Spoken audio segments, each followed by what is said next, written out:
તમે બધા જાણો છો, આપણા શિક્ષણ મંત્રી અમારા નર્મદા જિલ્લામાં આવ્યા ત્યારે શિક્ષણ મંત્રીએ મારા નામની અનેક ટિપ્પણીઓ કરી, અનેક ભાષણો કર્યા.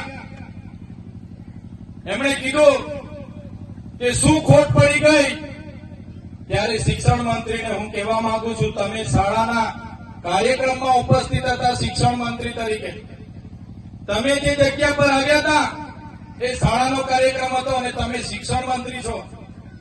ત્યારે શિક્ષણ મંત્રી તરીકે તમારે એનું ચિંતન કરવું જોઈએ કે આદિવાસી વિસ્તારોમાં નકલી કોલેજો ચાલે છે નર્સિંગના નામે. આદિવાસી વિસ્તારોમાં એક શિક્ષકથી હજારો શાળાઓ ચાલે છે, એની ચિંતા તમારે કરવી જોઈએ.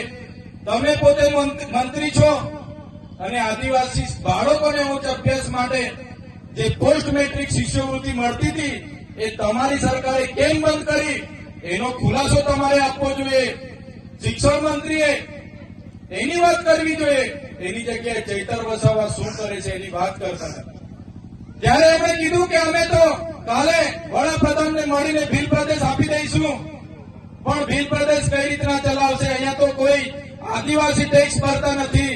ત્યારે શિક્ષણ મંત્રીને ખબર ન હોય તો એમની જાણ માટે હું કહી દઉં છું, આદિવાસી વિસ્તારમાં જે પાણી છે, વીજળી છે, લિગ્નાઇટ છે, રેતી છે, પથ્થર છે, જળ છે, જંગલ છે, જમીન છે, એમાંથી અનેકો કરોડો ને પણ અબજો રેવન્યુ અમે જનરેટ કરીએ છીએ. એનાથી આ દેશ ચાલે છે.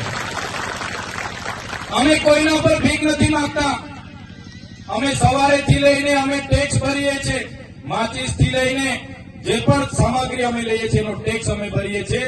અને તમારા મળતિયાઓ, એનજીઓ, એજન્સીઓ, કોન્ટ્રાક્ટરો ટ્રાઇબલ સપ્લાયનું કરોડોનું બજેટ સગે વગે કરે છે. ત્યારે આદિજાતિ વિકાસ વિભાગે, તમે મંત્રી છો તો આદિવાસી બાળકોની સ્કોલરશીપ કેમ બંધ કરી એનો ખુલાસો તમારે આપવો જોઈએ.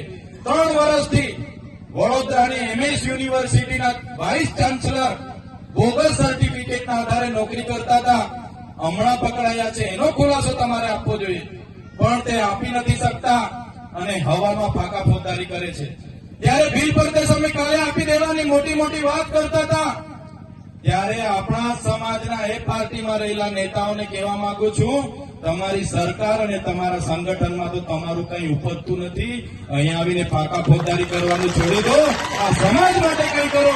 કે દિવસે આ સમાજને સિંચાઈનું નર્મદાનું પાણી મળશે. આ વિસ્તારમાં સારું શિક્ષણ તમે અપાવી દેશો. આ વિસ્તારના બાળકોની સ્કોલરશીપ ચાલુ કરી દેશો. બોગસ કોલેજો પર કાર્યવાહી કરશો.